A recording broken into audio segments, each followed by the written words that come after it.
అందరికీ సాయిరాం. నా ఇంట్రడక్షన్తో పని లేదనుకుంటున్నాను. ఇదే అహంకారం అంటే. ఇదో పెద్ద అహంకారం. నువ్వు ఎవరోయా అని అడిగితే నేను రాముల వారికి దాసుడను, నా ప్రభువు రాముడు, నా తల్లి అంజలి మాత, నా తండ్రి వాయుపుత్రుడు వాయువు, నేను హనుమంతుడు అని ఆ లాస్ట్ చెప్పాడు.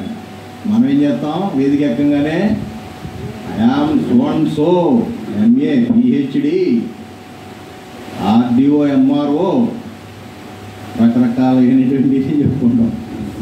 చూస్తారా ఆయనకి మనకున్న తేడా? మంగళవారం గెలిపోయింది. చూసారా? నేనేదో అనుకున్నాను, మంగళవారం అయ్యేవాడ జయవారం. వాడు భలే తెలియగలడు. మంగళవారం మంగళవారం ఏం చేస్తాంలే, నా రోజు అయితే గురువారం వస్తుంది కదా అని సాయిబాబా భక్తుడు, 2 రోజులు అయితే శనివారం వస్తుంది వెంకటేశ్వర స్వామి భక్తుడు. సరే ఆదివారం ఖాళీ ఇచ్చాం, వాళ్ళకి ఇచ్చాం అనుకోండి, ఆదివారం వాళ్ళు తీసేస్తున్నారు మన దగ్గర నుంచి. ఇట్లా మంగళవారాన్ని ఏదో నెగిటివ్ యాటిట్యూడ్తో చూస్తారనేమో ఏమో. మనవాళ్ళు ఏం చెప్పారు? మంగళవారం జయవారం అయ్యా. తిరుగులేదు. మనవాళ్ళు పెద్దవాళ్ళు ఏది చెప్పినా అట్లా ఉండదు. ఇటువంటి మంగళవారం సాయంత్రం మోక్షగాములైనటువంటి మీరందరూ ఆత్మజ్ఞానాన్ని పొందాలనేటువంటి ఆతృతతో ఏంటి ఉంటుందా? ప్రతిరోజు ముక్తి పదానికి వచ్చి ఈ జన్మ పరంపర నుంచి ముక్తి ఎప్పుడు లభిస్తుందా అని ఎదురు చూసేటటువంటి మోక్షులైన మీ అందరికీ సాయిరాం. నేను ఎక్కువగా చెప్పానా? సరదాగా నవ్వుకోండి, ఏం పర్వాలా. ఆధ్యాత్మిక అంటే బరువుగాను ఏంటి, సంస్కృత శ్లోకాలంటే అదేదో పెద్ద పండితులు మాట్లాడేను, వేదాలు మాట్లాడేవాడంతా ఇలాగే కూర్చోవాలి, ఇవన్నీ జాంతానాయి. కాషాయం వేసుకోవాలి, తెల్ల డ్రెస్సులు వేసుకోవాలి, చాలా సీరియస్గా చెప్పాలి సబ్జెక్టు. ఇవన్నీ పోయి నశించిపోయి. అందుకని ఇవాళ జయవారం రోజున స్వామి మీద, ఆంజనేయ స్వామి మీద ఒక పాటతో స్టార్ట్ చేసుకుని స్వామి ఎట్లా నడిపిస్తే ఆ విధంగా 1 గంట కార్యక్రమం మీ మనసులు మాత్రం ఎటు పోకుండా స్వామి ఇక్కడే లగ్నం చేయించుతారు అనేది నా ప్రగాఢమైనటువంటి విశ్వాసం. తప్పనిసరిగా మీరు అదే కోవకు చెందినటువంటి వ్యక్తులు కాబట్టి స్వామివారి, ఎందుకంటే నిన్నగాక మొన్న హనుమత్ జయంతి జరిగింది కదా, ఆయన గురించి ఒక చిన్న భజన ఏమండి భానుమతి గారు భజనతో స్టార్ట్ చేయండి. అయితే అందరికీ 2 చేతులు చక్కగా పనిచేస్తున్నాయి కాబట్టి, కంఠం కూడా శ్రావ్యమైనటువంటి కంఠాలు కాబట్టి మీరు చెయ్యి కలపాలి, పెదవులు కాదు. It's not an entertainment programme. Entertainment ప్రోగ్రాంలో ఏంటి? ఆడియన్స్ వేరుగా ఉంటాడు, నటించేవాడు వేరుగా ఉంటాడు. ఇప్పుడు నన్ను నటించేవాడిగా మీరు చెయ్యొద్దు దయచేసి.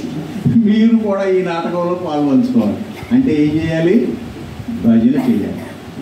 చేతావా అందరూ గొంతు విప్పి చక్కగా పాడండి, చక్కగా తప్పట్లు పట్టండి. ఏంటో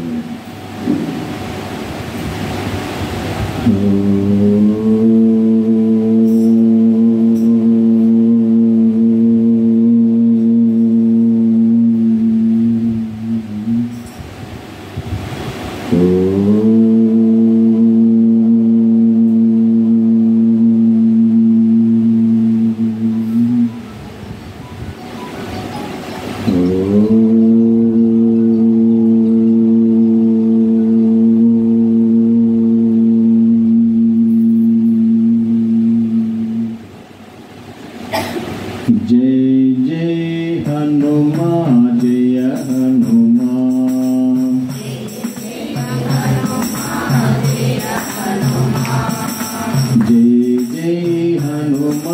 जय हनुमा।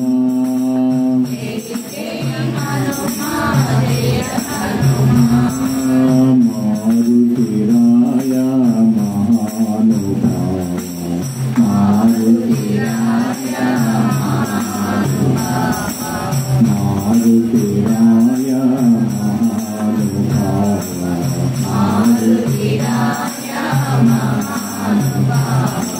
జై జై హనుమా జయ హనుమాన్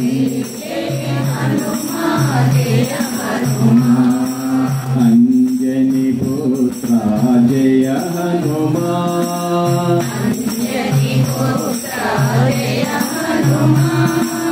అతి బలవంత జయ హనుమాన్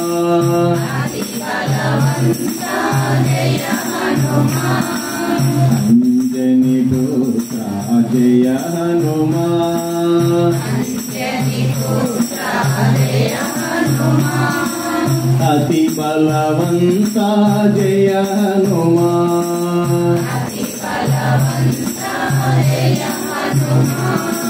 జయ హనుమాన్ జయ హనుమాన్ జయ హనుమాన్ జయ జయ హనుమాన్ జయ హనుమాన్ జయ హనుమాన్ జయ హనుమాన్ జయ జయ హనుమాన్ మారుతిరాయ మహానుభావ మారుతిరాయ మహానుభావ వాయుకుమార వానర వీర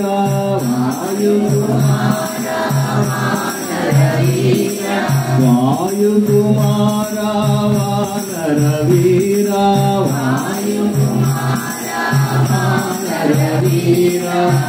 రామదూత జయ హనుమాన్ జయ హనుమాన్ రామదూత జయ హనుమాన్ జయ హనుమాన్ శ్రీరామదూత జయ హనుమాన్ శ్రీరామదూత జయ హనుమాన్ శ్రీరామదూత జయ హనుమాన్ శ్రీరామదూత జయ హనుమాన్ జై జై హనుమాన్ జయ హనుమాన్ జై జై హనుమాన్ జయ హనుమాన్ మారుతిరాయ మహానుభావ మారుతిరాయ మహానుభావ అంజలి పుత్ర జయ హనుమాన్ అంజలి పుత్ర జయ హనుమాన్ అతి బలవంత జయ హనుమాన్ అతి బలవంత జయ హనుమాన్ వాయుకుమార జయ హనుమాన్ వాయుకుమార జయ హనుమాన్ వానర వీర జయ హనుమాన్ వానర వీర జయ హనుమాన్ రామదూత జయ హనుమాన్ రామదూత జయ హనుమాన్ శ్రీరామదూత జయ హనుమాన్ శ్రీరామదూత జయ హనుమాన్ శ్రీరామదూత జయ హనుమాన్ శ్రీరామదూత జయ హనుమాన్ జై జై హనుమాన్ జయ హనుమాన్ సర్వదేవతాతీత స్వరూపు భగవాన్ శ్రీ సత్యసాయి బాబా వారి పాదపద్మాలకు నమస్కరించుకుంటూ హరే కృష్ణ కృష్ణ కృష్ణ హరే హరే. మనం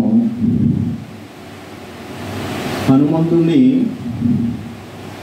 వాయుపుత్ర అని సంబోధించాం ఈ పాటలోనే, అవును కదా, వాయుపుత్రుడు అంటారు.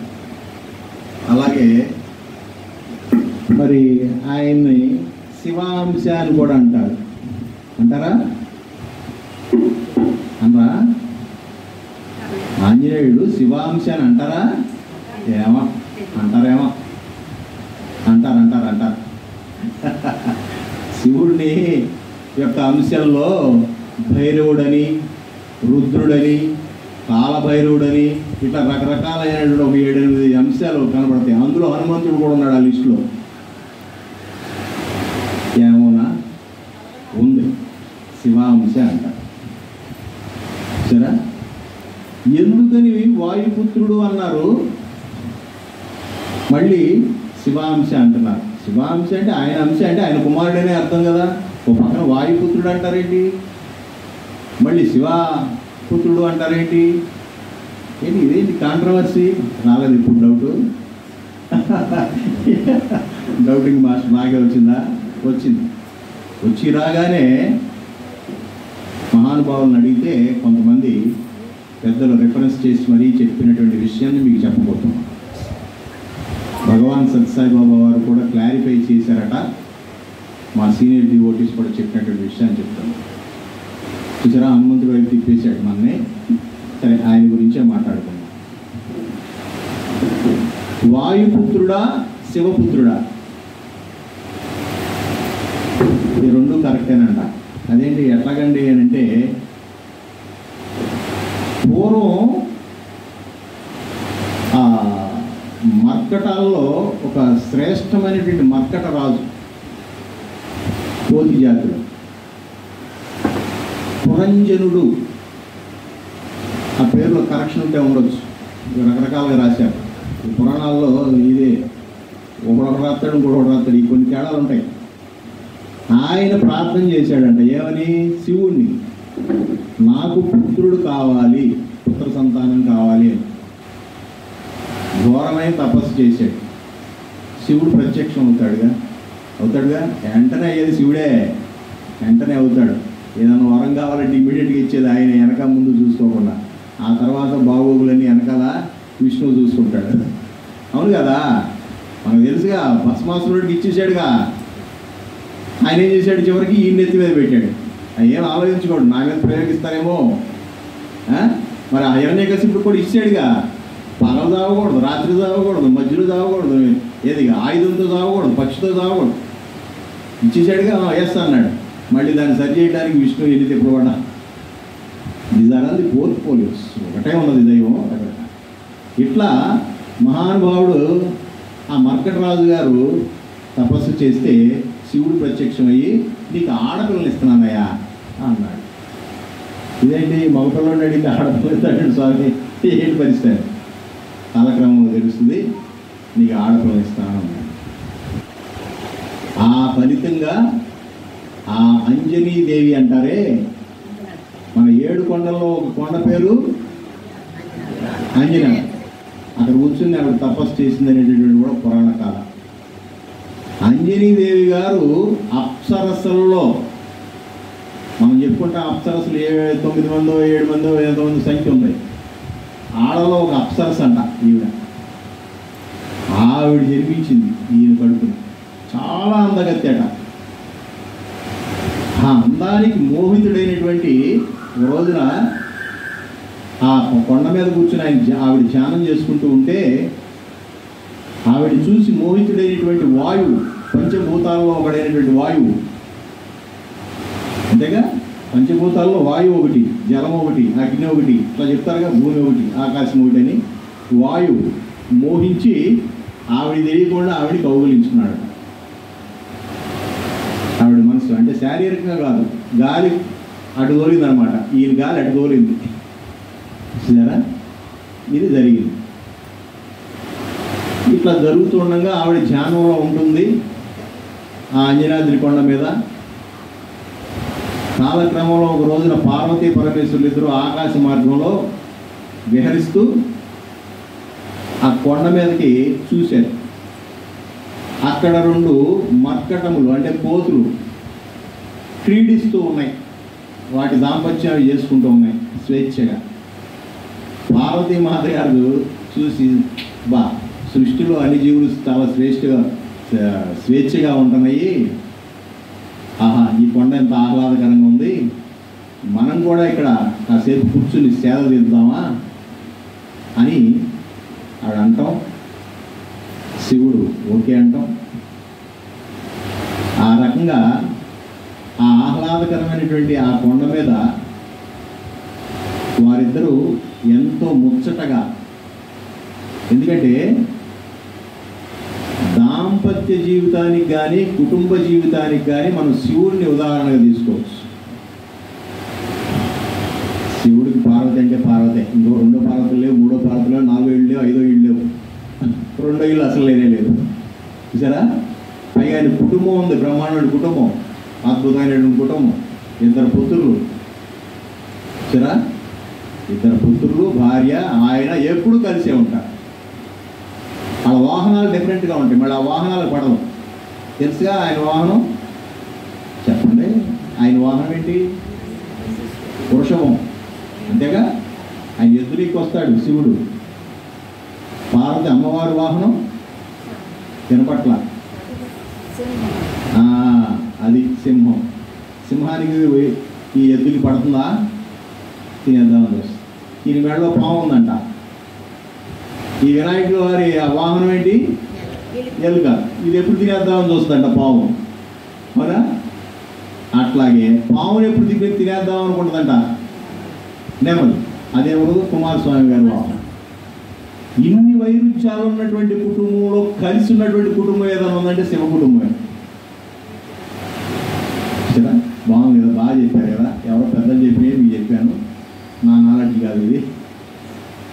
ఇట్లాగా కుటుంబం పరంగా లౌకికమైనటువంటి విషయాలు కానీ పారమార్థికమైనటువంటి విషయాలు కానీ తలుచుకునేటప్పుడు, సంసార జీవితం తలుచుకునేటప్పుడు శివుణ్ణి తలుచుకోమన్నారు, పార్వతిని తలుచుకోమన్నారు. కుటుంబ వ్యవస్థ చాలా గట్టిగా ఉంటుంది.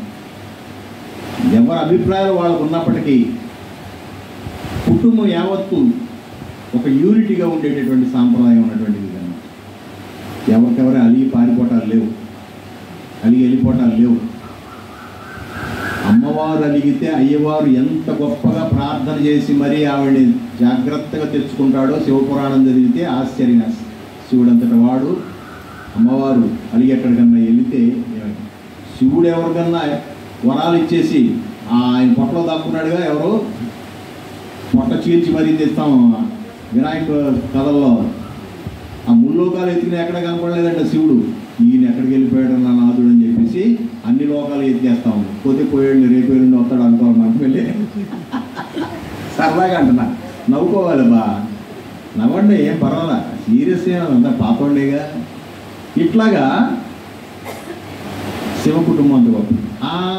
పార్వతీ శివుడు కింద పైనుంచి వెళుతూ చూసి ఈ స్వేచ్ఛాకరమైనటువంటి జీవితం మనం ఈ మధ్యకాలంలో పరువాసిపోయిన సంసార జీవితానికి అడిదిరిగి చాలా ప్రాబ్లమ్స్ ఎదుర్కొన్నాం. కాస్త సరదాగా ఈ కొండ మీద కాసేపు ఆ కోతుల్లాగా ఆడుకుందామే అని పార్వతీమాత కోరితే ఓకే గ్రాంటెడ్ అంటాంగా, అనకపోతే ఊరుకుంటారేంటి. పలా అని చెప్పి రిజర్వేషన్ చేసుకుని తీసుకెళ్ళిపోయి మొత్తానికి కొండ మీద దించి హాయిగా స్వేచ్ఛగా వారు కూడా రాసక్రీడలో మునిగి ఉండగా ఆయన యొక్క రేతస్సు ఒక ముద్ద రూపంలో భూమి మీద పడితే అది అరే ఇంత గొప్ప రేతస్సు వేస్ట్ అయిపోతుంది ఎట్లా అని చెప్పి అగ్నికిస్తే భరించలేక, నా వల్ల కాదంటే భూమికి ఇస్తే భరించలేక, నా వల్ల కాదంటే వాయువు ఏం చేశాడు? ఆ వాయువు ఏం చేశాడంటే పెద్ద పెరు గాలి రూపంలో వచ్చి ఆ రేతస్సును తీసుకెళ్ళి అంజలిమాత ధ్యానం అయిపోయినాక స్వీకరించేటటువంటి ప్రసాదంలో పడేటట్టుగా చేశాడు. ఆ ఇస్తర్లోకి వెళ్ళి పడింది ఆ రేతస్సు ముద్ద. చూసారా? అది భుజించింది. అలా శివుడు అంశగా హనుమంతుడు పుట్టాడు అనేది. వాయువు ఏం చేశాడు? సహాయం చేశాడు. డైరెక్ట్ కనెక్షన్ శివుడితోనే ఉంది. ఆ శివుడితో కలిపినటువంటి వాడు వాయువుగా, కాబట్టి బయటికి వాయుపుత్రుడుగా అనే పేరు వచ్చింది. ఇది పురాణాల్లో ఉన్నటువంటి విషయం. అయితే what ever it may be, ఆయన చిరంజీవి. దీన్ని జస్టిఫికేషన్ చేసుకుందాం.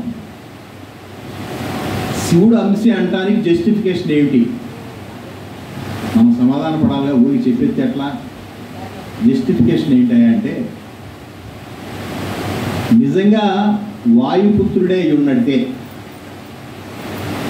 వాయువు అనేటటువంటిది పంచభూతాలలో ఒక భూతము.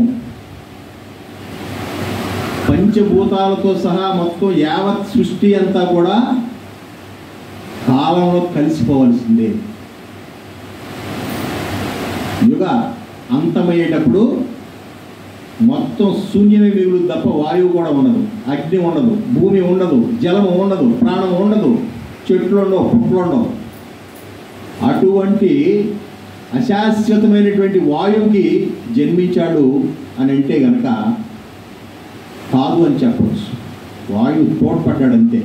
ఎందుకు అని అంటే ఆంజనేయులు వారు చిరంజీవి, ఆయన పెద్ద సర్టిఫికేట్ ఉంది. ఇప్పుడు కూడా స్టిల్ హీఈస్ హియర్ అనే నమ్మకం మీరు పెట్టుకోండి. చిరంజీవి, చిరంజీవుల్లో 5-6 ఉన్నారు. అశ్వత్థామ, ఆంజనేయులు వారు, ఇంకెవరి పేర్లు మాస్టర్కి తెలిసి. ఇట్లా ఆయన చిరంజీవి. ఎందుకు చిరంజీవి అంటున్నాం? త్రేతాయుగంలో కనపడ్డాడు, ద్వాపరయుగంలో జెండా రూపంలో కనపడ్డాడు, ఇవాళ ఊరు వాడ పూజించబడుతున్నాడు. రేపు కలియుగే ప్రథమపాదే జంబూద్వీపే అంటున్నామే, ఇవన్నీ కలియుగం. ఇదంతా కూడా అంతమైపోయి కొత్త యుగం స్టార్ట్ అయ్యేటప్పుడు కొత్త యుగానికి బ్రహ్మ ఆయనే అట. పెద్దలు వాచ్, శాస్త్ర వాచ్, నెక్స్ట్ బ్రహ్మ ఆయనే. అంటే మనకు ఆయన చిరంజీవి తత్వం కనబడుతుంది కదా. ఈ చిరంజీవి తత్వం పంచభూతాలకు ఉంటుందా? ఉంటే ఎందుకు లైవ్ అయిపోతాయి ఈ సృష్టిలో? అట్లా లైవ్ అయిపోయేటటువంటి ఒక అంశాన్ని తీసుకుని శాశ్వతుడైనటువంటి హనుమంతుడికి వాయుపుత్రుడిగా చెప్తున్నామే, కాదు శివ అంశ అయితేనే ఇంత స్టాండర్డ్గా ఉంటుంది. ఇది ఒక ఎనాలిసిస్. రెండోది చూసుకుందాం. నిజంగా వైకుంఠవాసుడైనటువంటి ఆ శ్రీమన్నారాయణుడు ఆ విష్ణువే విష్ణు అంశగా విష్ణు అవతారాలుగా ఈ భూమి మీద దిగితే రాముల వారి రూపంలో రాముల వారి యొక్క కాపురాన్ని నిలబెట్టడానికి హనుమంతులు వారే మూల కారణం కదా. అవునా కదా? స్వయంగా విష్ణువుకే సహాయం చేయగలిగినటువంటి స్ట్రేచర్ లేదా స్థితి శివాంశగా ఉంటుంది తప్ప ప్రకృతిలో పుట్టిన వాయువుకి అగ్నికి ఉంటుందా? కాబట్టి ఈయన శివాంశే, శివ అంశే. ఇది మ్యారేజ్. ఇది కొంతమంది మహానుభావులు ఇట్లా అనాలిసిస్ చేయగా ఆధ్యాత్మిక జీవితంలో ఎప్పుడు 2 ముఖ్యమైనటువంటి విషయాలు గుర్తుపెట్టుకోవాలి. విచారణ. చూసారా, విచారణతోనే మనం ముందుకెళ్తాం. విచారణ లేకపోతే ఏం లేదు. ఎంక్వైరీ, సెల్ఫ్ ఎంక్వైరీ దగ్గర నుంచి పురాణాల విషయాల్లో కానీ ఏదైనా సరే ఎంక్వైరీతోనే ముందుకెళ్తాం. అప్పుడే మనకి విజ్ఞానం వస్తుంది, లేకపోతే రాదు. ఇట్లా మహానుభావం. సరే, భగవాన్ సత్యసాయిబాబా వారు చెప్పింది కూడా తెలుసు. ది సీక్రెట్స్ ఆఫ్ రామాయణ అని వాల్మీకి రామాయణంలో లభించినటువంటి అనేకమైనటువంటి రహస్యాలన్నీ కూడా ఒక గ్రంథస్థం చేసి ఉన్నారు స్వామి. రామకథా రసవాహిని అని స్వయంగా 15 వాహినులు, గీతావాహిని, రామకథా రసవాహిని, ధర్మవాహిని, జ్ఞానవాహిని, ప్రేమవాహిని, ఇట్లా 15 పుస్తకాలు నిరంతరాయంగా 30 సంవత్సరాల పాటు అయినా ప్రతి వారానికి ఒకసారి రాసి సనాతన సారథ దానిలో పోస్ట్ చేసేవాడు 1930-40 ప్రాంతాల నుంచి. దానిలో చెప్పిన దాని ప్రకారం ఏంటంటే,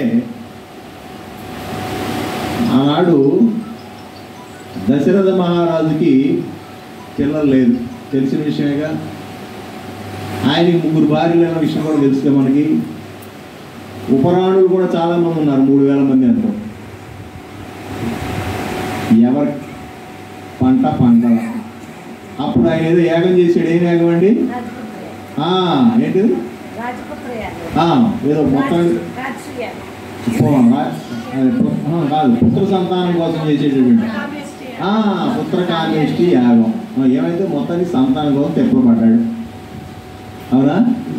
ఆనాడు వశిష్ఠులు వారు వీళ్ళంతా పెద్ద పెద్ద వాళ్ళందరూ చేసి పెద్ద పెద్ద యజ్ఞగుండాలు ఏర్పాటు చేసి నాకు సంతానం కావాలో అని చెప్పి యజ్ఞం మొదలుపెట్టాడు.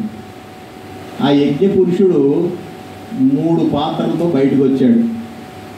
పూర్ణాహుతి అయిపోయిన తర్వాత 3 పాత్రలు తీసుకుని వచ్చాడని చెప్పి తను చెప్తాం కదా. 3 పాత్రలు ఎవరెవరికి ఇచ్చాడు? ముగ్గురికి ఇచ్చాడు. కైకేయి, సుమిత్ర, కౌశల్య ఇచ్చాడా? ఈ సుమిత్రమ్మ గారు ఏం చేశారంటే డాబా పైకి వెళ్ళి ఆ తలంటు కోసుకున్నటువంటి ఆ తలని ఆరబెట్టుకుంటూ తిందామని అని పెట్టవాడ మీద పెట్టింది. ఎవరు? సుమిత్ర గారు. గరుడు పక్షి వచ్చి ఈ పాత్ర ఎత్తుకుపోయింది. అక్కో నా పాత్ర పోయిందంట, కిందకి దిగింది. కౌసల్యమాత అండ్ ఇంకొక ఆవిడెవరు, కైకేయి మాత, వీళ్ళిద్దరు ఏం చేశారంటే డోంట్ వరీ, నా దానిలో సగం మీ దానిలో సగం అని చెప్పి ఓ పాత్రలో పోసి ఆవిడకి ఇచ్చి ఆవిడతో కూడా తాగించారు. చూసారా? అందుకనే భరతుడికి పుట్టిన కైకేయి మాతకు పుట్టినటువంటి భరతుడేమో రాముడు అంశం కాబట్టి రామా అమ్మ ఉండేవాడని ఇట్లా రకరకాల కావాలి. సరే, ఎత్తుకుపోయినటువంటి ఈ పాత్ర ఏమైపోయింది? గరుడు పక్షి తీసుకెళ్ళి ఆ అంజనాద్రి పర్వతం మీద ఈవిడు ధ్యానం చేసుకుంటూ ఉంటే ఎవరో అంజనీదేవి ఆవిడ ఊళ్ళో పడేసి, ఈవిడ రోజు ధ్యానవామంగానే వచ్చేటటువంటి అక్కడికి ప్రసాదం తినే అలవాటు ఉంది కాబట్టి ఈ ప్రసాదం నా కోసం ఏం చెప్పి ఆవిడ తిన్నాం. ఆ రకంగా వీళ్ళు శివుణ్ణి, సాయిరాం మహానుభావుడైనటువంటి శివుణ్ణి పూజించి పుత్రకామేష్టి యాగం చేస్తే ఆ రకమైనటువంటి పాత్ర అక్కడ పడితే అలా శివుడు పుట్టాడా, ఆంజనేయుడు పుట్టాడా అనేటటువంటిది భగవాన్ శ్రీ సత్యసాయి బాబా రామకథ రసవాహినిలో ఏమిగో మొత్తానికి ఆయన శివాంశ పవనం కూడా అంటే ఇది కూడా సహకరించింది అనేటటువంటి విషయాలు ఇవి రకరకాలు చెప్తారు. ఒకటి కాదు, పురాణాల్లో రకరకాల కాలం ఉంటాయి. చూసారా? ఏదేమైతేమి ఆయన చిరంజీవి. ఆయన చిరంజీవి అయితే మనకేంటి? ఆయన నుంచి మనం ఏమి నేర్చుకోవాలి? అంతేగా? ఆయన నుంచి నేర్చుకోవలసినవి అనేకం ఉన్నాయి. చాలా గొప్ప రాయబారి. వాస్తవానికి అయోధ్యలో ఆ మహానగరాన్ని దాటి దండకారణ్యంలోకి అడుగుపెట్టినటువంటి శ్రీ రాముల వారు, సీతామాత వారు, లక్ష్మణ వారు ఆ దండకారణ్యంలో అనేక కార్యక్రమాలు చేసుకుంటూ అనేక మంది ఋషువర్యుల యొక్క ఆ శాలలన్నీ దర్శించుకుంటూ వస్తున్నటువంటి క్రమంలో మీ అందరికీ తెలిసిందే అమ్మవారిని లంకాధీశుడు తీసుకుపోవటం. ఇక అక్కడి నుంచి ఆయన ఏడుపే ఏడుపు, సీత సీత సీత సీత అంటూ ఉత్తరప్రదేశ్లో ఏడవటం మొదలు పెడితే కర్ణాటక వచ్చేవరకు ఏడుస్తూనే ఉన్నాడు. మధ్యలో మనకి ఖమ్మం మీద ఉండి వెళ్ళాడంటారు, కొంచెం బార్డర్ టచ్ చేసుకుంటే వెళ్ళాడు. మధ్యప్రదేశ్ మీద ఉండగా కర్ణాటక అక్కడే ఉంది. ఏం పర్వతం అండి అది? మహేంద్ర పర్వతం. అక్కడి నుంచే ఆయన స్టెప్ తీసుకున్న హనుమంతుడు మహేంద్ర పర్వతం, అక్కడ ఋషిముఖ పర్వతం, ఇవన్నీ ఆ కర్ణాటక బోర్డర్లోనే ఉంది. చూసారా? అప్పటి వరకు ఎప్పటి వరకు రాములు వారు ఋష్యముఖ పర్వతం దగ్గరికి వచ్చేంత వరకు కూడా హనుమంతుడికి రాముడికి సంబంధమే లేదు. రామాయణంలో అంతకుముందు వీళ్ళిద్దరు ఎక్కడ కలిసిన సంఘటన ఎక్కడ ఉండదు. ఉందా? లేదు, ఎక్కడా లేదు. ఈయన మ్యారేజ్ అయిపోయింది, సంసార జీవితం గడుపుతుండగా మరి దశరథుల వారు మాట ప్రకారం ఈయన అడవులకి రావటం, భార్యను తీసుకుని రావటం, ఆ భార్య తప్పిపోవటం, ఆ తప్పిపోయిన భార్యని ఎదుర్కొంటా వచ్చిన క్రమంలో ఎక్కడో దూరాన ఇద్దరు నార వస్త్రము ధరించి బక్క చిక్కిపోయి ఎంతో తేజవంతమైనటువంటి శరీరములతో ఉన్నటువంటి ఈ రెండు శరీరాలని రాముడు లక్ష్మణ్ని ఎవరు చూస్తారు? ఋష్యముఖ పర్వతం మీద దాక్కున్నటువంటి సుగ్రీవుడు చూసి, వామ్మో హనుమంతుల వారు ఇదిగో ఎవరో వచ్చేసారు, మళ్ళీ వాలి నన్ను చంపడానికి ఎవరు పంపించినట్టున్నాడు, ఎవరో చూసిరావా బాబు అంటే అప్పుడు చెప్పినటువంటి మాట. హనుమంతుడు సుగ్రీవుడికి మంత్రి, సుగ్రీవుడికి అనుంగు మంత్రి.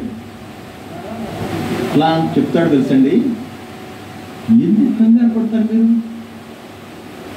మీరు కంగారు పడవలసినటువంటి అవసరమే లేదు కదా. మీరు పెద్దానికి ఎందుకు కంగారు పడతారు? వారి ఎట్టి పరిస్థితుల్లోనూ ఋషిముఖ పర్వతపేతకి రాడు తెలిసి కదా. ఎందుకు? ఆయనకేదో శాపం, మతంగ మహర్షి అని ఆయన శాపం పెడతాడు. చూసారా? ఆ శాప ఫలితంగా రాడు కదా. ఎవరు కింద ఎంతమంది ఉన్నా కూడా అసలు నువ్వు కంగారు పడాల్సినటువంటి అవసరం లేదు. ఏముంది? నేను చూసి వస్తాను, డోంట్ వరీ. ఒకవేళ ప్రమాదం ఏమో నువ్వు కూడా ఎట్లా వెళ్తావో మరి. డోంట్ వరీ, నేనున్నా. సరే, చాలా ప్రమాదకరమైనటువంటి విషయాలు ఇవన్నీ. ఆ ప్రమాదాన్ని మొట్టమొదట అది ప్రమాదం అని తెలిసి రాజుగారు కీడు శంకిస్తున్న సుగ్రీవుడు రాజుగారి పనిలో నిమగ్నమైనటువంటి మహానుభావుడు ఎవరన్నా అంటే మంత్రి. యూ డోంట్ వర్రీ అని కిందికే మనస్థైర్యాన్ని ఇచ్చి నేను వెళ్ళొస్తా, నేనేంటో కనుక్కొస్తా అని చెప్పి వెళ్ళి మరి మారువేషంలో వెళ్ళి అక్కడికి వెళ్ళిన తర్వాత కొన్ని విషయాలన్నీ విని రాముల వారిని చూసి చూడంగానే ఆయనలో ఉన్నటువంటి తేజస్సుని చూసి ఈయన మహానుభావుడే, ఈయన దైవ స్వరూపమే, దైవాంశే అని పసికట్టినటువంటి మొట్టమొదటి మహానుభావుడు ఎవరు ఉన్నారంటే హనుమంతుడు వాడు. మిగతా వాళ్ళంతా రాజుల్లో చూసాం. అయోధ్య నగరానికి దశరథుడు రాజు, ఆయన పుత్రుడు రాముడు, ఆయన సీత, మామూలుగా రాజులు రాజుగా చూసాం. కాబట్టి మంచి రాజు, ఉన్న రాజుల్లో మంచి రాజుగా చూసాం. కానీ దైవాంశ సంబుద్ధుడిగా చూసింది ఎవరు అని అంటే హనుమంతుడు వాడు. చూసి విషయాన్ని కనుక్కుంటాడు. అప్పుడు రాములు వారు ఓపెన్గా చెప్తారు, అయ్యా నా భార్యని ఎవరో తీసుకుపోయారని చెప్పి తెలిసింది. మాకు అక్కడక్కడ కొన్ని జాడలు తెలిసినాయి. సంపాతి అనేటటువంటి ఒక పక్షి, తర్వాత ఇంకో పక్షి, ఇవన్నీ చనిపోయే స్థితిలో ఉంటే కూడా వాటిని కలిస్తే చెప్పి ఇటుగో ఇటు నుంచి తీసుకుపోయారు స్వామి, అమ్మవారు ఏడుస్తూ ఉంది, మేము ఎదురికించాము, అయినా మమ్మల్ని రెక్కలు నరికేసి తీసుకుపోయాడు. ఇదిగో ఈ దిక్కుగా వెళ్ళింది, ఉత్తరప్రదేశ్ ఈ దిక్కుగా ఉంది, ఉత్తరానికి ఉంది, మన దేశం ఇటు ఇటు ఉంటుంది, ఉత్తర దక్షిణంగా ఉంటుంది, కాశ్మీర్ ఇటు ఉంటుంది, తలకాయ కన్యాకుమారి ఇటు ఉంటుంది, ఎటు పోయింది అని అంటే ఇటు తీసుకుపోయాడు అని చెప్పి ఆ గరుడు పక్షులు సంపాతిని ఇంకో పక్షి ఏది ఉంది కదా చెప్పి ఆ మీదకి ఇటు వచ్చాము. ఇటు వస్తే ఇదిగో మీరు కనపడ్డారు, నా పరిస్థితి ఇది, మా మిస్సెస్ ఇలా తప్పిపోయింది అని రాములు వారు చెప్తే ఈ విషయాలన్నీ విని గుండె చెరువైపోయి, మీరేం బాధపడకండి, మొట్టమొదటగా రాములు వారిని ఓదార్చింది ఎవరు అని అంటే హనుమంతుడు వారి. ఇక్కడ రాజును ఓదార్చి కిందకి వెళ్ళాడు కొండ దిగి, అక్కడ రాములు వారిని ఓదార్చే వంతు కూడా హనుమంతుడు వారు తీసుకున్నారు. మహానుభావ, మీలాంటి తేజస్సు కలిగినటువంటి నాకు అనిపిస్తుంది ఈ భూమండలాన్ని ఏలేటటువంటి రాజులు మీరు, మీలో ఇంత తేజస్సు ఉంది, మీరు నిజంగా నా ప్రభువే, నేను నమ్మకంగా చెప్తున్నాను, మీరు బాధపడకండి. సేమ్ ప్రాబ్లంతో మా రాజుగారు కూడా ఉన్నాడు. ఏ ప్రాబ్లం? ఆయన భార్యని వాలెత్తుకుపోయాడు, తమ్ముడు భార్యనే వాలెత్తుకుపోయాడు. అదొక కథ, ఎందుకు ఎత్తుకుపోయాడు ఏంటనేది. సేమ్ ప్రాబ్లంతో ఆయన బాధపడుతూ ఉన్నాడు, మీరు సేమ్ ప్రాబ్లంతో ఉన్నారు. సరే అని వీళ్ళిద్దరు ప్రాబ్లమ్స్ని గమనించి రాముల వారిని సుగ్రీవుని కలిపింది ఎవరు అంటే హనుమంతుడు వారి. రామాయణంలో ఎంత కీలక పాత్ర చూడండి. ఒక మధ్యవర్తిత్వం వహించడం అంటే మన దీన్ని పురాణ రూపంలో అయితే ఇది కథలాగా వదిలేస్తాం, మళ్ళీ లౌకికంలో వద్దాం. సరే, మన వాళ్ళందరూ కూడా పురాణాలు చదివేసి ఈ కథలుగానే ఉంచుతాం, మన పనులు మనమే చేస్తాం. మనం అందుకని లౌకికంలో వద్దాం. మధ్యవర్తి వర్తించడము అని అంటే హనుమంతుల వారిని చూసి నేర్చుకోవాలా లేదా? ఆయన బాధ చెప్తే ఆయన బాధ విని, ఈయన బాధ చెప్తే ఈయన బాధ విని, వీళ్ళిద్దరు బాధలు ఎలా తీరుతాయని ఆలోచించి వీళ్ళిద్దరిని బ్రిడ్జ్ లాగా కలిపినటువంటి వాడు హనుమంతుడు. ఈ రోజుల్లో ఎవరైనా ఉన్నామా చెప్పండి? మేనమామకి ఏదన్నా చెప్తే ఎద్దుపుండు కాకి ముందని అక్కడే పొడుస్తాడు. పెదనానికి ఏదన్నా చెబుదామంటే నా మాట ఏమంటారు, మా తమ్ముడు పోగానే ఆడ మనసు మారిపోయింది రో తప్పించుకుంటారు. అవునా? ఏదైనా మధ్యవర్తిత్వం వహించి మామయ్య 20-30 సంవత్సరాల నుంచి కొట్టుకుంటున్నాం కోర్టులో, కాస్త నువ్వు ఒక మాట చెప్పబోయా నా తమ్ముడికి, నా పిల్ల కూడా పెళ్లికి వచ్చింది, కాస్త ఏదో అదేదో ఆయన అంటే అమ్మేసేసి చెరుకాస్త తీసుకుంటే నా పిల్లలు గట్టెక్కించుకుంటాను, ఆడికేమో అన్ని బాధ్యతలు అయిపోయినాయి, నాకు బాధ్యత రావలేదు, ఏ కోర్టులో పెడితేనేమో 20-30 ఏళ్ళు పట్టింది, పిల్లలు ఏమో ఎదుగొచ్చి కూర్చున్నారు మామయ్య అంటే, అప్పుడు 20 ఏళ్ల క్రితం నేను చెప్పాను రా మీ నాన్న ఉండగానే మీరు నా మాట ఏమలా కోర్టుకి వెళ్ళారు తెలుసుకోండి. అప్పుడెప్పుడు ఎలా ఆవేశం, ఇప్పుడు అడుగుతున్నాగా ఒక మాట నువ్వు చెప్తే వింటాడు మామయ్య, నీ మీద ఎక్కువగా వాడు గురుంది అంటే మధ్యవర్తిత్వం చేయగలుగుతున్నావా?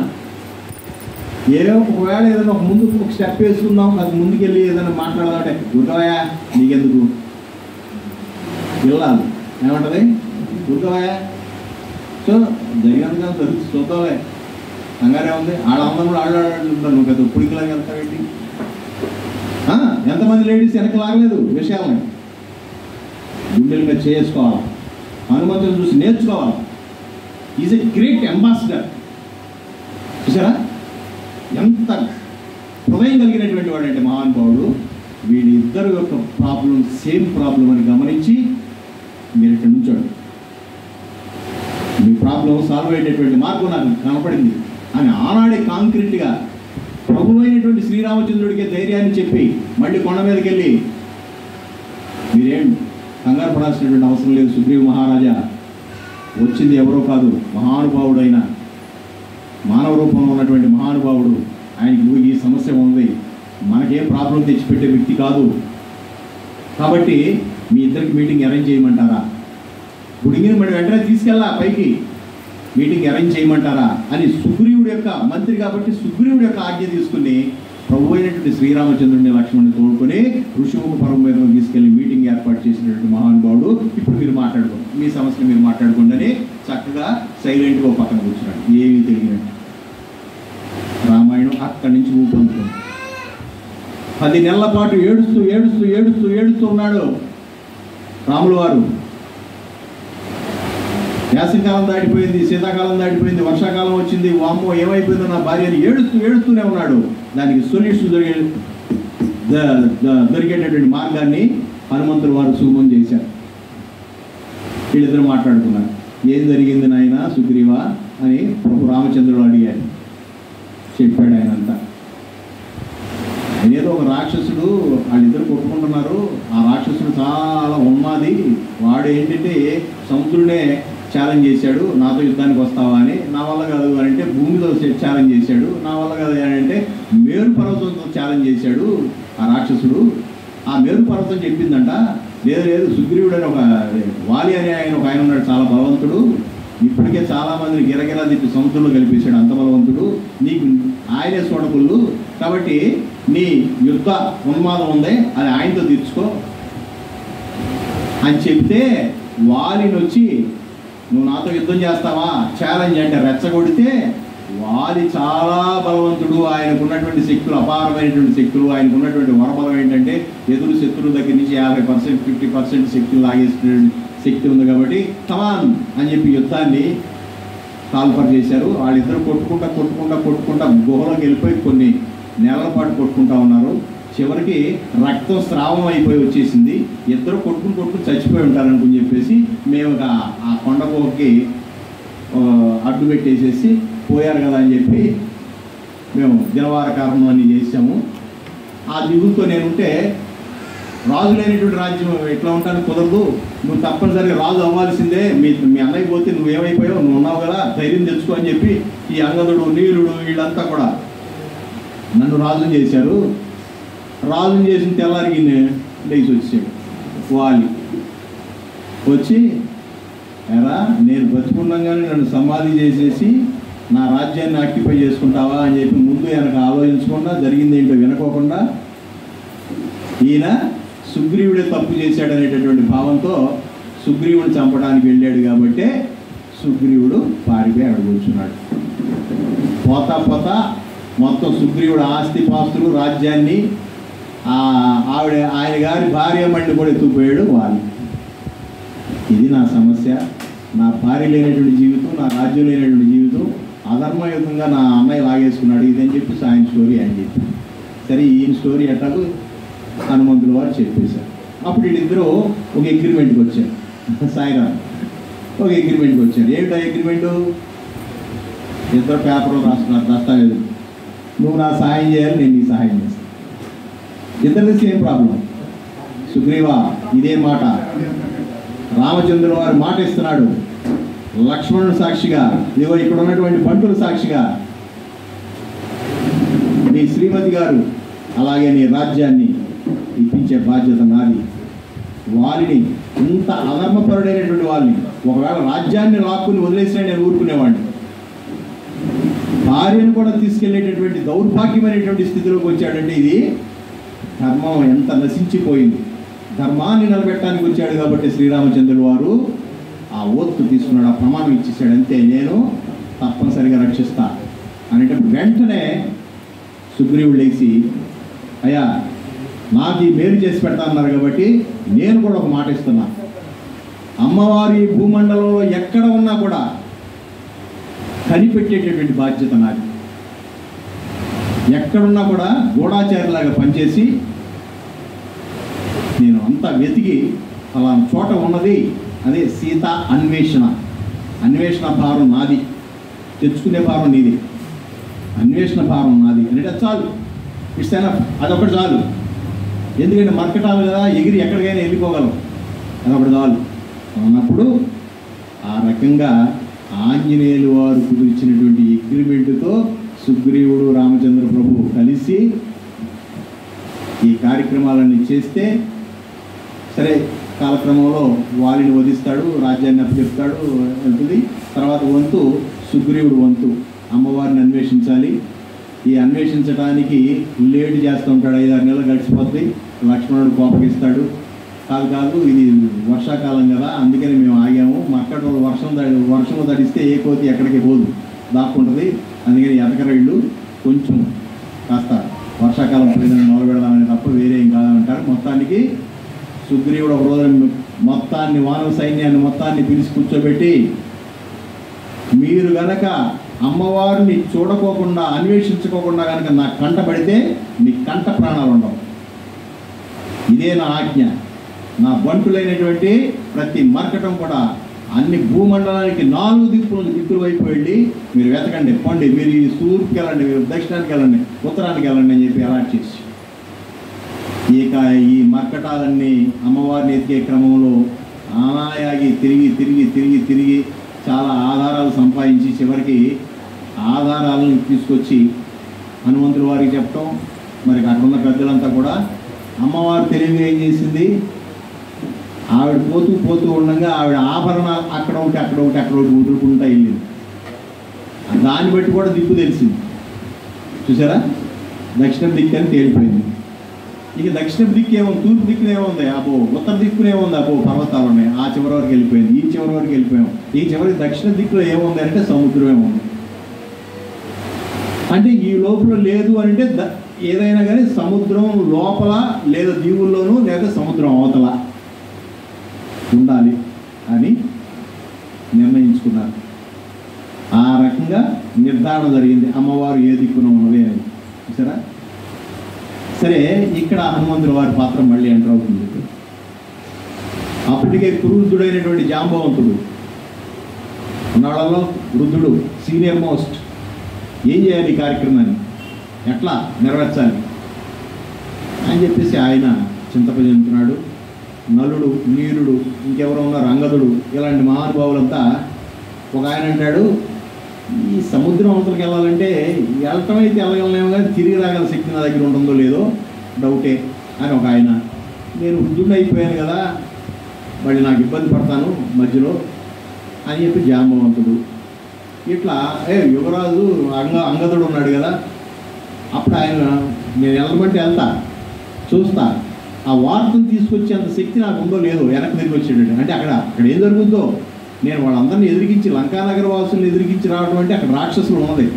ఇదే మర్కటం, ఒక మర్కటం వెళ్ళి రాక్షసు స్థానంలోకి వెళ్ళి మళ్ళీ తిరిగి రావడం అంటే సాధ్యమయ్యేటటువంటి విషయమేనా, ఇది నా వల్ల కాదేమో అనిపిస్తుంది అని అంటే హనుమంతుల వారు కామ్గా కూర్చుని ఈ కార్యక్రమాన్ని ఎవరు చేస్తారబ్బా, ఆయన శక్తి ఆయనకి తెలియదంట, మనందరికీ చెప్తారు కదా, ఎవరో ఒకరు వచ్చి చేసి ఈ అన్వేషణ భారాన్ని మీదేసుకుంటే బాగుండు, ఆ పని కూడా రామచంద్ర ప్రభు వారే ఏదో రకంగా దారి చూపెడతారులే అని చెప్పి ఆయన ప్రార్థన చేస్తూ కూర్చుండగా వీళ్ళందరూ కలిసి ఆయన దగ్గరికి వెళ్ళి, ఎవరో కాదయ్యా, నువ్వే శక్తివంతుడివి, నీ శక్తి నీకు తెలియదు, నీకు మతిమరుపు ఎక్కువ, నువ్వు ఇంతటోడివి అంతటోడు అలాంటోడు ఇలాంటోడు అని చెప్పి ఆయన స్తోత్రం చేస్తే అప్పుడు మహేంద్ర పర్వతం మీద నుంచి ఒక్క ఉదుటున, మనందరూ తెలుసు సుందరాకాండలో అసలు ఆ వెళ్ళేటప్పుడు మహేంద్ర పర్వతం మీద నుంచి ఒక స్టెప్ తీసుకుని అవతల దూకే టైంకి మహేంద్ర పర్వతం ఉన్నటువంటి మరి చాలామంది తాపసికులైనటువంటి ఋషులు, మునులు, మరి గంధర్వులు, రకరకాలైనటువంటి సూక్ష్మ రూపంలో ఉన్నటువంటి వారు, అలాగే అనేక రకాలైనటువంటి సర్పాలు, ఇవన్నీ కూడా భీతి చెంది అంత గొప్ప స్టెప్ తీసుకుని ముందుకు వెళ్తాడు. ఇక్కడ వెళ్ళేది రామకార్యం మీద. ఇక్కడ మళ్ళీ లౌకికంలోకి వచ్చేద్దాం. పురాణంలో నుంచి లౌకికంలోకి వచ్చేద్దాం. లౌకికంలో రాకపోతే అది పురాణం కథలాగానే చూస్తాడు మా సీన్ బాబు. కథని కాదు, ఇక్కడ మనం ఏం చేయాలి. ఇక్కడ హనుమంతుడు ఏం చేశాడు? కార్యం ఏమన్నా అయిందా? తప్పిపోయిందే ఏమన్నా ఆయన భార్య? హనుమంతుడు పెళ్ళే కాలేదు, ఇంక భార్య ఎక్కడిది? వెళ్ళేది ఒక మానవాకారంలో ఉన్నటువంటి తేజరూపుడైనటువంటి భగవంతుడని నమ్మాడు అనుకో ప్రభువు. చూసారా, ఆయన కార్యం మీద వెళ్తున్నాడు. ఎంతటి కార్యం అది? భూమండలం మీద ఎవడూ చేయలేనటువంటి కార్యం మొదలుపెట్టాడు. ఆ వెళ్ళేటప్పుడు వీళ్ళందరికీ సందేహాలు వచ్చినాయి, కానీ ఆయన సంకల్పంలో సందిగ్ధం అనేదే లేదు. ఎప్పుడైతే వీళ్ళంతా కూడా స్తోత్రం చేశారో ఎస్ ఐ క్యాన్ డూ అన్నాడు, అంతే. ఇక మళ్ళీ వెనకాల ఆలోచించాల. అట్లాగే నువ్వు ఏదైనా దైవ కార్యక్రమే కాదు, లౌకికమైనటువంటి కుటుంబ కార్యక్రమాలైనా సరే, ఇది నేను బుధానేసి చెయ్యాలి. అందరికంటే నా చెల్లి వెనకబడిపోయింది, నా తమ్ముడు వెనకబడిపోయాడు, వాడు నన్ను అడగలేడు, నేను ముందుండి నడిపించాలి, నా భర్తకి చెప్పి వాళ్ళకి సహాయం చేయించాలి, ఈ కార్యక్రమం ఒడ్డేది ఎక్కించాలి అని నువ్వు ఏనాడైనా అనుకున్నావా? హనుమంతుడు అనుకున్నాడు. మరి హనుమంతుడి దగ్గర నుంచి మనం నేర్చుకోవాల్సిన విషయాల గురించి మాత్రమే మాట్లాడుతున్నాను. పురాణం చెప్పడానికి రాలా, నేను పురాణ పండితుడు కాదు. హనుమంతుడి దగ్గర నుంచి క్వాలిటీస్ మనం ఏమి నేర్చుకోవాలి చూసారా? అట్లాగా సంకల్పంతో బయలుదేరినప్పుడు ఈ మధ్యలో రాక్షసులు, సురస అనేటటువంటి రాక్షసి, మైనాకుడు అనేటటువంటి పర్వతం, ఇంకొక రాక్షసి, వీళ్ళంతా కూడా ఈ హనుమంతుడు వస్తున్నాడంట, ఈ హనుమంతుడికి నాకు సంబంధం ఉన్నది, మైనాకుడు అనేటటువంటి పర్వతం అనుకుంటుంది. ఎందుకు అంటే ఈ సాగరుడు రఘువంశానికి చెందినటువంటి వాడు, ఈ సాగరుడే నన్ను రక్షించాడు. ఆనాడు మైనాకుడు అనేటటువంటి ఈ పర్వతానికి రెక్కలు ఉండేవి. ఈ రెక్కలన్నీ ఇంద్రుడు తన ఆయుధంతో నరికేస్తూ ఉంటే ఈ సాగరుడే నన్ను రక్షించి సాగరంలో దాక్కోబెట్టాడు. కాబట్టి అందుకని నేను రఘువంశానికి మూల పురుషుడైనటువంటి ఈ సాగరుడికి నేను రుణపడి ఉన్నాను. అంటే రఘువంశంలో నుంచి వచ్చేటటువంటి ఆ కార్యక్రమం కదా అది. రఘువంశ పురుషుడైనటువంటి దశరథుడు కుమారుడు అంటున్నారు కదా. దశరథ కుమారుడికి ఇంత అన్యాయం జరిగితే ఆ అన్యాయాన్ని రెక్టిఫై చేయడానికి, ఆ సమస్య నుంచి బయటపడేయడానికి హనుమంతుడు వారు బయలుదేరుతూ ఉంటే ఆ హనుమంతుడు వారు నాకు గెస్టే అవుతాడు తప్ప నాకేం శత్రువు కాదు కదా. నేను ఈ వంశం యొక్క కృతజ్ఞత తీర్చుకోవాలి అని అంటే హనుమంతుడు వారిని సేవించిన అతిథి దేవోభవ అని నాకు కొంత మోక్షం కలుగుద్ది అని మైనాకుడు అనేటటువంటి పర్వతం పైకి వచ్చి హనుమంతుడు వారిని ఆహ్వానిస్తూ ఉంటాడు. మనమైతే ఏం చేస్తాం? ఏదైనా కార్యక్రమాన్ని బయలుదేరామనుకోండి, ఎందుకలే రేపు వాళ్ళు ఏదో కుక్కను వస్తాం, పార్టీ చేసుకున్నాం, రేపు వెళ్ళి తర్వాత సరి చేసుకోవచ్చులే అన్నాడు అనుకోండి, అవునా? అయిపోతామా లేదా? అది రేపు వెళ్ళే లోపలనే అక్కడ కొంపం తగలబడేటటువంటి విషయం అయినా కూడా ఇలా ఆపేశారండి, అందుకే నేను ఆగిపోయాను, లేదా నిన్నే వచ్చేవాడిని, మీరు నిన్న వస్తే బాగుండేదండి, ఇప్పుడు అయిపోయిందండి అని అంటారు అవతల. కానీ హనుమంతుడు ఏం చేశాడు? దైవ కార్యక్రమం ఇది, మనం ఎక్కడ కూడా ఆగకూడదు. దైవం కార్యక్రమాన్ని మనం డెఫినెట్గా పూర్తి స్థాయిలో దాన్ని నెరవేర్చాల్సిందే. ఈ ఆతిథ్యాలకు లొంగామా, ఇక్కడ రెండు మూడు రకాలుగా లొంగిపోతాం. మనం మర్యాదకు లొంగిపోతాం, చాలా మర్యాదగా పిలిచి చక్కగా భోజనం పెట్టి బ్రహ్మాండంగా కావాల్సిన కాన పీన సోన అన్నీ ఏర్పాటు చేస్తే ఈ రహస్యాలని, ఇండియా రహస్యాలన్నీ ఆ అమ్మాయికి చెప్తే ఆ అమ్మాయి తీసుకెళ్ళి పాకిస్తాన్కి జారేసింది. ఏంటి అమ్మాయి పేరు ఏదో ఉంది, మొన్న ఈ మధ్య దొరికిందా? చూసారా అబ్బాయి ఎంత బాగా గుర్తుపెట్టుకున్నాను. చూసారా, మర్యాదకు లొంగిపోతారు. గూఢాచారులంతా ఇలాంటి పనులు చేస్తారు. హనుమంతుడు వారు వెంటనే స్ట్రైక్ అయింది, అమ్మో ఈ కార్యక్రమం ఏదో నన్ను ఆపడానికి వచ్చినట్టు ఉంది, అదే మర్యాదకు పిలుస్తున్నారు అని శంకించాడు. శంకించి దైవ కార్యక్రమం నేను ఆగకూడదు, నేను ఆగాను అని అంటే నష్టం జరిగిపోతాను. సరే, నేను ఆగకూడదు. ఈ ఊపు మీదే మహేంద్ర పర్వతం మీద నుంచి ఒక్కసారి జంప్ చేసి, ఈ జంపింగ్ మధ్యలో ఎవరైనా ఆగుతాడంటే ఆగితే డామడి కింద పడతాడు. మనం కూడా దూకాం కదండి, ఏమంటారు అదని పరిగెత్తుకుంటూ వచ్చి దూకేదాన్ని లాంగ్ జంప్ అంటారు కదా. లాంగ్ జంప్ దూకేటప్పుడు ఈ లైన్ మీద నుంచి అవతల లైన్ మీద పడే లోపల ఆలోచనతో తర్వాత దూకుదామని అనుకున్నాడు అనుకోండి, ఎక్కడ ఉంటాడు? సముద్రంలో పడిపోతాడు. చూడండి ఎంత మర్యాద చేయటం, ఎంత ఇదిగా అడుగుతుందో. ఈయన జంగి అంట ఆకాశంలో ఎగురుతున్నాడు. ఈ మైనాకుడు కూడా అలాగే బాబు వచ్చి కాస్త కందమూలాలు తినవయ్యా, నన్ను రుణం తీసుకునివయ్యా, కాస్త సేవ తీయవయ్యా, ఎడుదుగానివయ్యా, మళ్ళీ నా పర్వతం మీద నుంచి స్టెప్అప్ చేద్దుగానివయ్యా, ప్లీజ్ దయచేసయ్యా, ప్లీజ్ నాకు సాగరుడు కావాల్సినటువంటి వాడయ్యా, సాగరుడికి సంబంధించినటువంటి వంశానికి సంబంధించినటువంటి రాములు వారికి యొక్క కార్యక్రమంలో వెళ్తున్నామని తెలిసి నువ్వు మాకు అంతర్వాడివే కదయ్యా, ఒక్కసారి ఆగి మేము పెట్టేటువంటి చక్కెరకాయలు మామిడికాయ, ఇప్పుడు వేసంకాలం మామిడికాయలు వస్తున్నాయిగా, ఇవన్నీ కలిపి పెట్టినామయ్యా, ప్లీజ్ దయచేసి ఆగవయ్యా అని మైనాకుడు ఆపినా కూడా నో. ఎంత సున్నితంగా తిరస్కరించాడంటే మైనాక, మీరు చూపెట్టేటువంటి గౌరవానికి నా హృదయం కరిగిపోతా ఉంది. నిజంగా ఇది రామకార్యం కాకోకుండా నా సొంత కార్యక్రమం అయితే తప్పనిసరిగా దిగేవాడిని. నేను అక్కడ మాటిచ్చి వచ్చి కూర్చున్నా, దయచేసి మీరు అడ్డు తగలకండి, వచ్చేటప్పుడు రిటర్న్లో అవకాశం ఉండి దిగుతాం, అవకాశం ఉంది కాబట్టి నన్ను ఒత్తిడి పెట్టకండి అని చెప్పి ఆయన కార్యక్రమంలోకి ఆయన వెళ్ళాడు. ఇది హనుమంతుల దగ్గర నుంచి మనం నేర్చుకోవాల్సినటువంటి విషయం. ఒక పెళ్లి సంబంధం కుదర్చవయ్యా మేనమామ,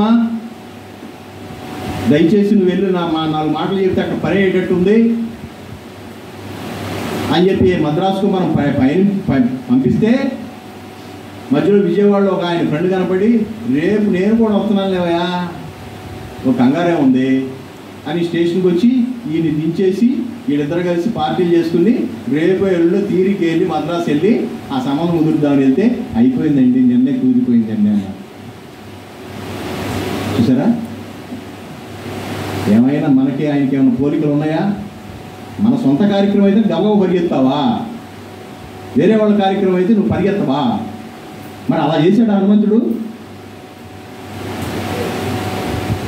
మన హృదయాలను మనం పరీక్షించుకోవాలి. ఆధ్యాత్మికం అంటే ఆషామాషి కాదు, ఎంటర్టైన్మెంట్ కాదని అనేక సార్లు మనం చెప్పుకున్నాం. ఏదైనా ఒక పురాణం నుంచి కథ తీసుకుందామంటే దాని ఇన్స్పిరేషన్ ఎలా ఉండాలో చూడాలి. చూసారా, ఆ రకంగా సున్నితంగా తిరస్కరించి నమస్కారం అని చెప్పేసి వెళ్ళిపోయాడు. ఆ వాయువేగంతో వెళుతూ ఉంటే ఆ అమ్మాయి ఎవరో సురస అనేటటువంటి రాక్షసి, అబ్బా ఈయన కండలు భలే ఉన్నాయా, మంచి నిగనిగలాడుతూ ఉన్నాడు, ఈయన ఒకసారి మనం సపరేట్ చెత్తే పోలా, చాక్లెట్గా చక్కగా దాన్ని ఏమంటారు ఒడియాలు వేసుకున్నట్టుగా ఒడియాలలాగా తినేద్దాం అనుకుని అది నోరు తెరిచి కూర్చుంటాం. గమనిస్తాడు, ఓ నాయన ఏదో ప్రమాదం వచ్చింది, దగ్గరికి వచ్చేస్తాడు. అదే ఎంత పెద్ద నోరు తెరిచింది, ఏం తల్లి నీకేం కావాలి, నేనేదో రామ కార్యక్రమం మీద వెళ్తాను, నాకెందుకమ్మా నువ్వు వెళ్ళానంటే, లేదు నువ్వు చాలా అందంగా ఉన్నావు, నేను తినాలి, ఒక్కసారి నా నోట్లోకి వచ్చి వెళ్ళు. నోట్లోకి వచ్చి ఇంకా వెళ్ళేస్తుంది అది. ఎందుకు తల్లిని బతిమాలిన కొద్దీ లేదు ఒక్కసారి పో, నువ్వు అట్లా లోనకు వచ్చేసి వెళ్ళిపో, నేను కాదన్నా. అట్లాగా సరే వస్తా అనేటప్పటికి వస్తున్నాడు కదా అని నోరు బాగా లేపు. ఈయన ఏం చేశాడు, అంత శరీరం వల్ల అంత పెంచాడు. అబ్బో ఈయన ఎంత పెంచాడని చెప్పి నోరు పట్టదేమని చెప్పి నోరు పెంచుతూ ఉంది. ఆవిడ పెంచుతూ ఉంది పెద్ద నోరు, ఈయన పెద్ద కాయాన్ని చేస్తూ ఉన్నాడు. ఆవిడ పెంచుతూనే ఉంది, ఈయన పెంచుతూనే ఉన్నాడు. పెంచి ఇద్దరు బాగా భూమి ఆకాశం అంతా అయిపోయినాక లటక్కని ఏగలాగా అయిపోయి లటక్కని దూరి లటక్కని వచ్చాడు. దిస్ ఈజ్ ద తెలివితేట. చూసారా, ఎక్కడైనా శత్రువు మనకి అడ్డుపడి, గత జన్మలో ఉన్నటువంటి శత్రువులు, ఇప్పుడు ఉన్నటువంటి శత్రువులు మన మంచి కార్యక్రమం మీద వెళ్తున్నప్పుడు ఈ ఎట్టయినా అడ్డగించాలరా అన్నప్పుడు తెలివిగా ఎలా తప్పించుకోవాలి, అక్కడ పోరాటం చేస్తే టైం వేస్ట్. పోరాటం చేయలేక కాదు, లంకా నగరాన్ని ఒంటి చేతితో 3 వంతులు 80% స్మాష్ చేసినటువంటి మహానుభావుడి సురసో పెద్ద లెక్క. కానీ పోట్లాట పెట్టుకుని అది కాసేపు తప్పించుకుని దాన్ని దొరకపుచ్చుకుని ఇట్లా కొట్టుకుని తిప్పుకుని వెళ్ళేటప్పుడు అక్కడ టైం వేస్ట్ అవుద్దేమో, అమ్మవారికి ఏమైనా ప్రమాదం వస్తుందేమో. ఎంత కంగారు, ఎంత ఆతృతతో ఉన్నాడు రామకార్యం అంటే. దైవ కార్యక్రమాల పట్ల మనం అంత కంగారుగా ఉన్నామా? వెళ్దాంలే 6:00 అంటే 6:30 7:00 ఆయన వస్తాడేమో, మనం 7:30కి వెళ్దాంలే. దైవ కార్యక్రమం టైం, సమయపాలన ఇంపార్టెంట్. హనుమంతుల వారు చేసింది ఏంటంటే సమయపాలన. ఇక్కడ మనం గమనించవలసింది, హనుమంతుల వారి దగ్గర నుంచి మనం నేర్చుకోవాల్సింది సమయపాలన. చూసారా? అట్లా ముందుకు పోతే ఇంకొక రాక్షసి రావటం, ఇక కాంట్ బట్ పొజిషన్, ఇక ఆ పొజిషన్లో ఆ రాక్షసిని చీల్చి 2 ముక్కలుగా చీల్చి అవతల పడేసి ఆయన పనిలోకి ఆయన వెళ్ళిపోయాడు. ఇక్కడ మీరు గమనించండి, భగవాన్ సత్సాయి బాబా చెప్పినటువంటి 3 మాటలు చెప్తా ఉన్నాను, ఇప్పటికి గుర్తొచ్చింది. మొట్టమొదటి